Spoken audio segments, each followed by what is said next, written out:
Theory. Werner theory. तो इस video में हम बात करेंगे कि वर्नर थ्योरी क्या होता है इन डिटेल। तो देखिए, वर्नर साहब एक साइंटिस्ट है। इनको ना 1893 के साइंटिस्ट थे और इनको इसी थ्योरी के कारण इनको नोबेल प्राइज भी मिला है। तो देखिए, इन्होंने अपने थ्योरी में क्या बताया कि एवरी मेटल फॉर्मिंग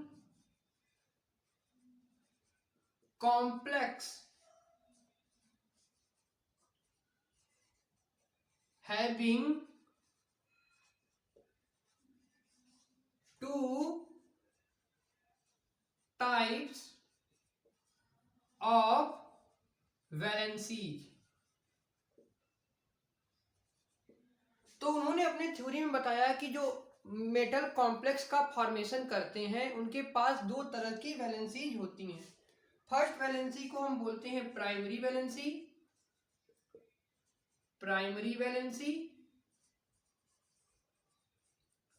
और सेकंड वन होगा आपका सेकेंडरी वैलेंसी।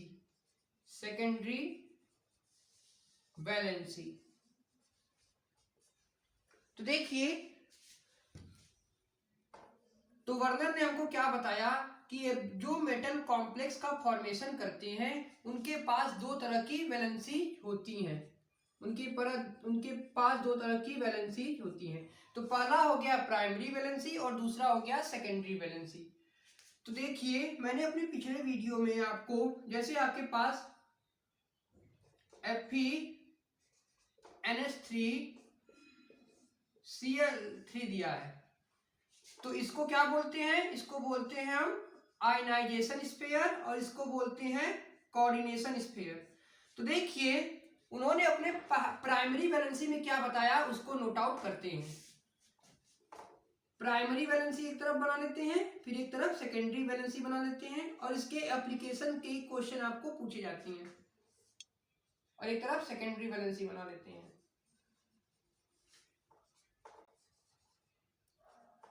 तो उन्होंने बताया जो प्राइमरी वैलेंसी है वो इक्वल टू होगी आपका ऑक्सीडेशन नंबर के।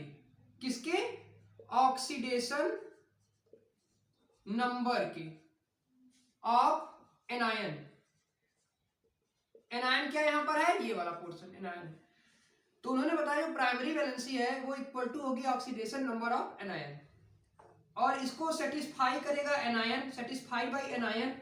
यानी ये क्या होंगे? ये एनायन होंगे प्राइमरी वैलेंसी में, they are satisfied by anion. फिर इसके बाद ये क्या होंगे? ये पोर्शन क्या होता है? आयनाइजेबल होता है। तो ये क्या होंगे? आयनाइजेबल होंगे।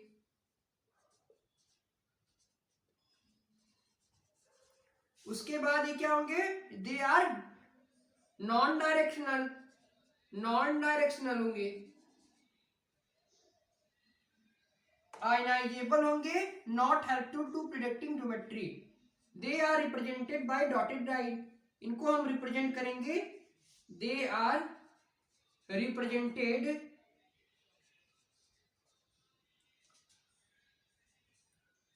बाय डॉटेड लाइन, यानी इस तरह से।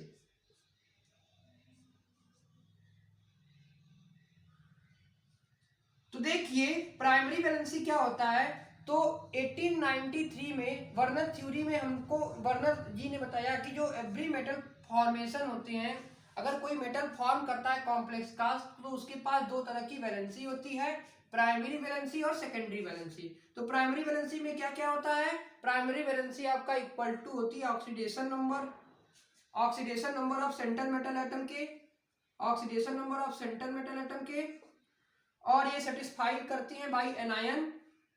ये क्या होते हैं? आयनाइजेबल होते हैं, और they are represented by dotted line. इनको रिप्रेजेंट करते हैं डॉटेड लाइन, और इनका ये जो डॉटेड लाइन से रिप्रेजेंट करते हैं, they are not helpful to predicting geometry. ये ज्योमेट्री बताने के लिए हेल्पफुल नहीं होते हैं, not helpful to predict geometry.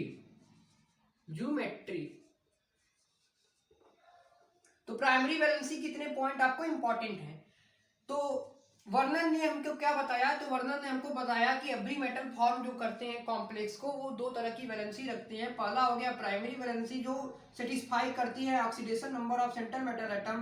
दूसरा हो गया सेटिस्फाई बाई एनायन, यानी इसमें एनायन होते हैं और ये इक्वल और ये आयनाइजेबल होते हैं, क्योंकि हमने पिछले वीडियो में आपको पढ़ाया कि इसको बोलते हैं आयनाइजेबल स्फीयर और इसको बोलते हैं कोऑर्डिनेशन स्फीयर। तो ये आयनाइजेबल होते हैं। फिर इसके बाद they are represented by dotted line, इसको हम डॉटेड लाइन से रिप्रेजेंट करते हैं। और ये जो प्राइमरी वैलेंसी के एनायन होते हैं इन ये हेल्पफुल नहीं होते हैं ज्योमेट्री बताने के लिए। अब बात करते हैं सेकेंडरी वैलेंसी की। तो सेकेंडरी वैलेंसी जो होती है वो इक्वल टू होती है कोऑर्डिनेशन नंबर के, coordination number of central metal atom के। तो सेकेंडरी वैलेंसी जो है वो इक्वल टू होती है coordination number of central metal atom के। तो यहाँ पर इसका शॉर्ट फॉर्म लिख देते हैं। ये किसके इक्वल टू होती है, ये इक्वल टू होती है आपकी coordination number of central metal atom के, coordination number of central metal atom के इक्वल टू होती है। और ये क्या होती है, दे आर नॉन आयनाइजेबल, ये आयनाइजेबल नहीं होती है।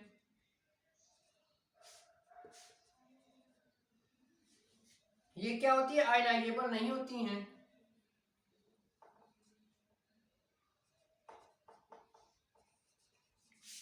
फिर उसके बाद they are helpful to projecting geometry, इसको सेटिस्फाई करते, they are satisfy by ligand, यहां पर सेटिस्फाई बाई था एनायन। फिर ये आयनाइजेबल था, ये नॉन आयनाइजेबल होगा, क्योंकि इसको हम क्या बोलते हैं, कोऑर्डिनेशन स्फीयर, और ये होता है आयनाइजेबल स्फीयर। इसी कारण से यहाँ पर आयनाइजेबल होगा, ये नॉन आयनाइजेबल होगा। और यहाँ पर जो सेटिस्फाई करेगा वो क्या होगा, वो होगा आपका लिगेंड। फिर इसके बाद ये क्या होता है, फिर इसके बाद दे आर रिप्रेजेंटेड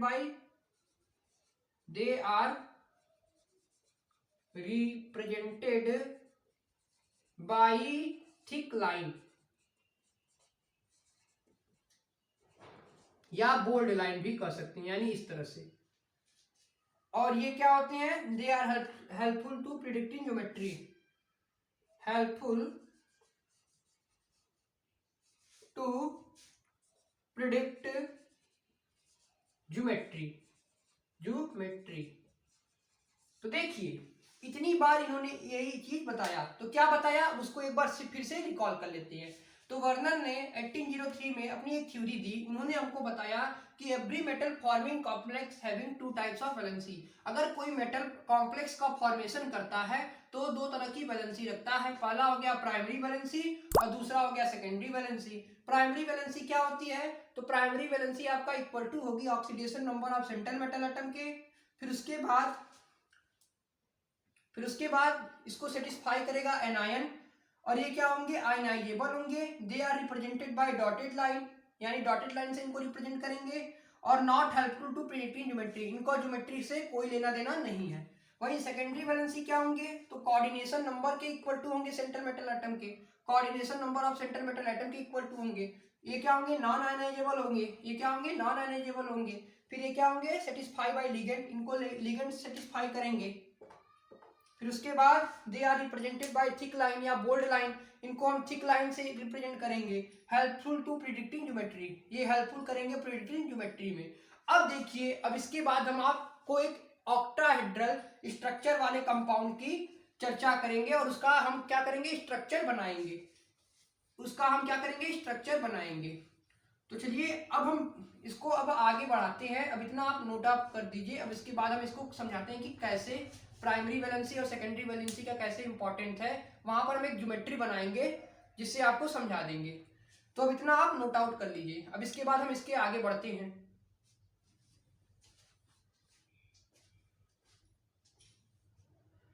चलिए एक एग्जांपल लेकर अब आपको वर्नर थ्योरी को एक्सप्लेन करते हैं। तो लेते हैं CuNH3 और Cl3। तो देखिए प्राइमरी वैलेंसी यहां पर कौन होगी, तो प्राइमरी वैलेंसी यही होगी। सेटिस्फाई करेगी किससे, सेटिस्फाई बाय एनायन, ये एनायन होगा आपका। फिर इसके बाद ये क्या होगा, फिर इसके बाद ये आपका आयनाइजेबल होगा, आयनाइजेबल होगा। फिर इसके बाद ये आपका not helpful to predictive geometry, और इसको रिप्रेजेंट करेंगे डॉटेड लाइन से। यानी इस वाले पोर्शन को हम क्या बोलते हैं, इस वाले पोर्शन को बोलते हैं आयनाइजेबल स्फीयर, और इस वाले पोर्शन को बोलते हैं हम कोऑर्डिनेशन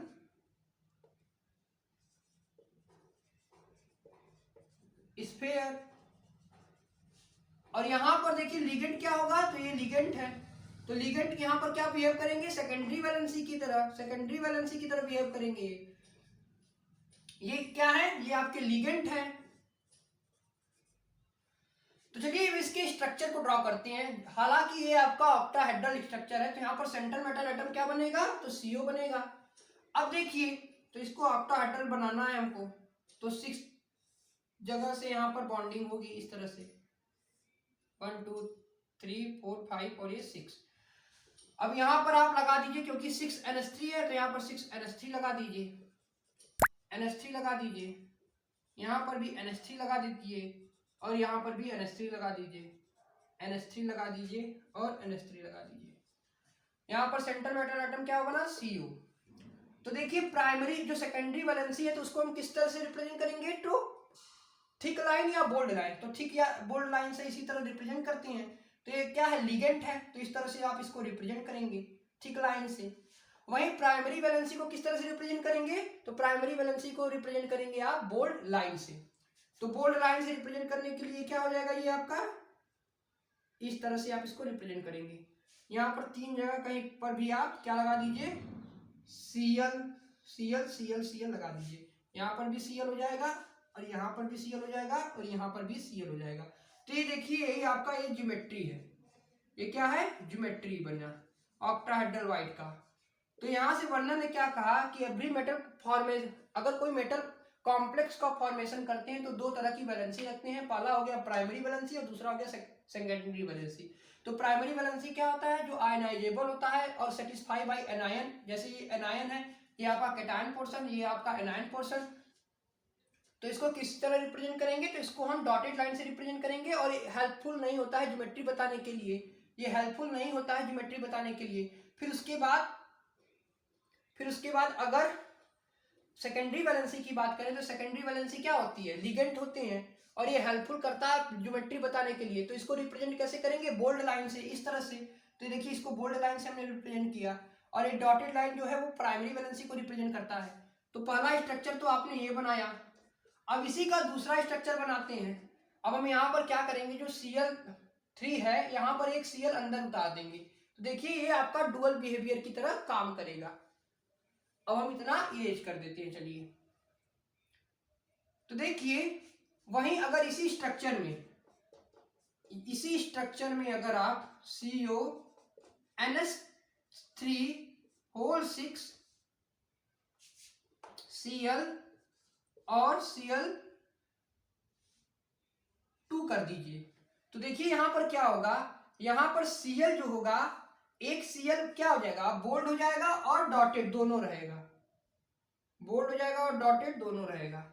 इस तरह से स्ट्रक्चर सेकंड वाला बनेगा। फिर तीसरे वाले स्ट्रक्चर में क्या करेंगे, फिर एक Cl उतार देंगे, फिर इसी स्ट्रक्चर को आगे बढ़ाते हैं। तो यहां पर अब Cl कैसा बिहेव करने लगा, अब यहां पर Cl डुअल बिहेवियर शो करने लगा, डुअल बिहेवियर शो करने लगा।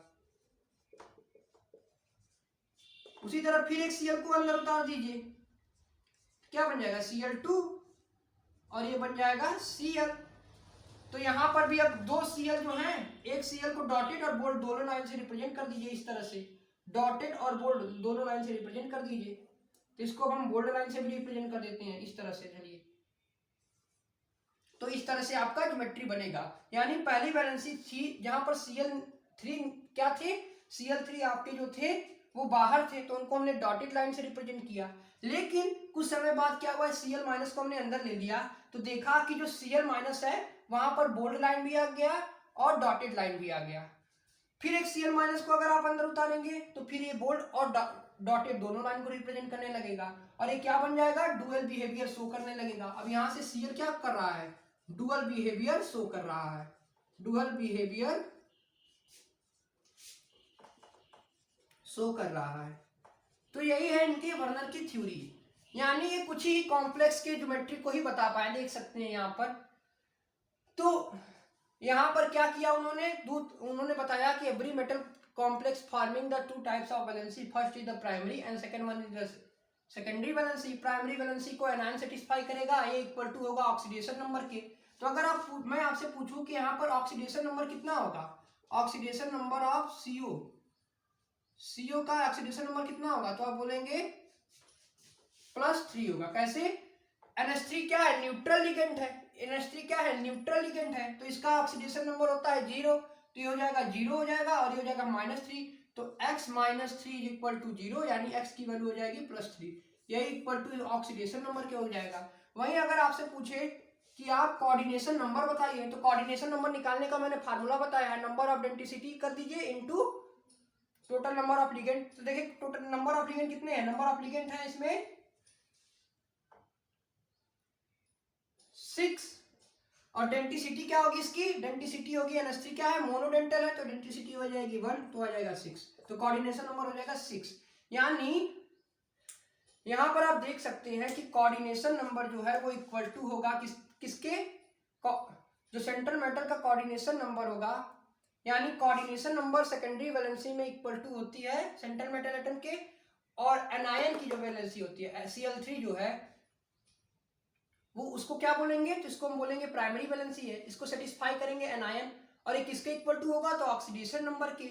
वही NH3 जो है वो क्या है, सेकेंडरी वैलेंसी को रिप्रेजेंट करता है, और एक किसके इक्वल टू होगा, तो coordination number of central metal atom की।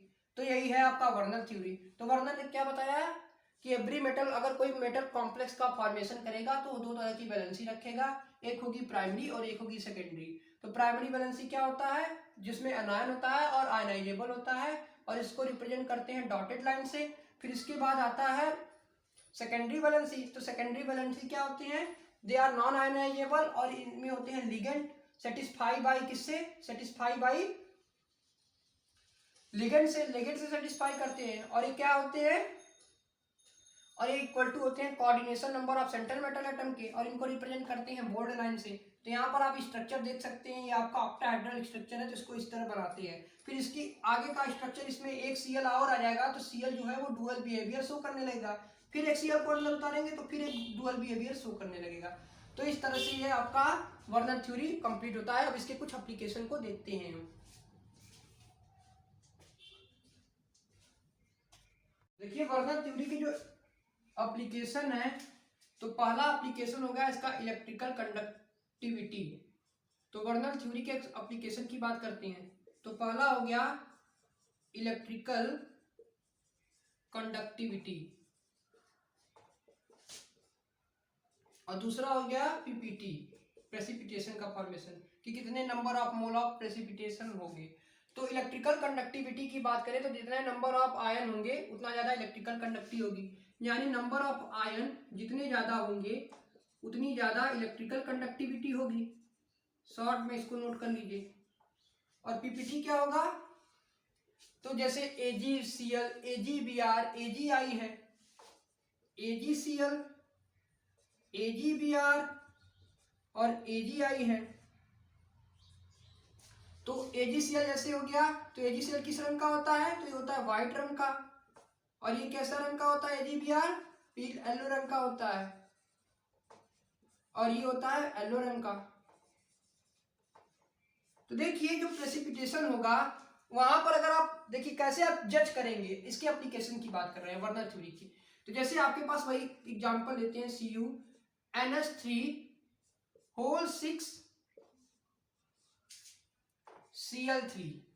अब इसमें मैं आपसे पूछूं नंबर ऑफ आयन कितने हैं, तो आप कैसे जज करेंगे। तो जानती हैं ये होता है कैटायन, ये होगा एनायन। तो यहाँ पर कितने कैटायन है, कैटायन 1 है, एनायन कितने हैं 3 है, तो नंबर ऑफ आयन कितने हो गए 4। अगर वही PPT की बात करें, प्रेसिपिटेट की बात करें, तो प्रेसिपिटेट क्या होता है इसी को देखेंगे, इसमें कितने नंबर ऑफ एनायन है, तो कितने नंबर ऑफ एनायन है इनकी में, तो यानी PPT में हम नंबर ऑफ एनायन को देखते हैं, किसको देखते हैं, नंबर ऑफ एनायन को देखते हैं। तो यहाँ पर कितने नंबर ऑफ एनायन है, तो यहाँ पर आप देख सकते हैं 3, तो इसको हम बोलेंगे 3 मोल ऑफ एनायन। यानी अगर आपसे कोई पूछे कि इस कॉम्प्लेक्स में टोटल नंबर ऑफ आयन कितने हैं, तो आप बोलेंगे 4 है। वहीं पीपीटी बोले तो कितना है, 3 है। वहीं इसी एग्जाम्पल को, जैसे एक पार्ट तो ये हो गया, इसी एग्जाम्पल को आप तोड़ देते हैं, CONH3 6Cl और Cl2। अब इसमें पूछें कि नंबर ऑफ आयन कितने हैं, तो कितने नंबर ऑफ आयन होंगे, तो एक पॉजिटिव है नेगेटिव 3 नंबर ऑफ आयन होंगे। वहीं अगर पीपीटी की बात करें, प्रेसिपिटेशन की बात करें, तो कितने प्रेसिपिटेशन होंगे, तो यहां पर आप देख सकते हैं 2। वही इसी एग्जाम्पल को एक तरह से और तोड़े, CONH3 6Cl2 और Cl। अब मैं आपसे पूछूं नंबर ऑफ आयन कितने होंगे इसमें, तो नंबर ऑफ एक कैटायन और एक एनायन 2। फिर इसके बाद पूछूं कि पीपीटी कितना बनेगा, तो 1 बनेगा। तो इस तरह से आप जज करेंगे। अब कुछ एग्जाम्पल और अपने से करा देते हैं हम आपको, जिससे आपकी प्रैक्टिस बन जाए इसमें। तो चलिए कुछ एग्जाम्पल करते हैं वर्नर थ्योरी के। अब कुछ एग्जाम्पल आपको करा देते हैं।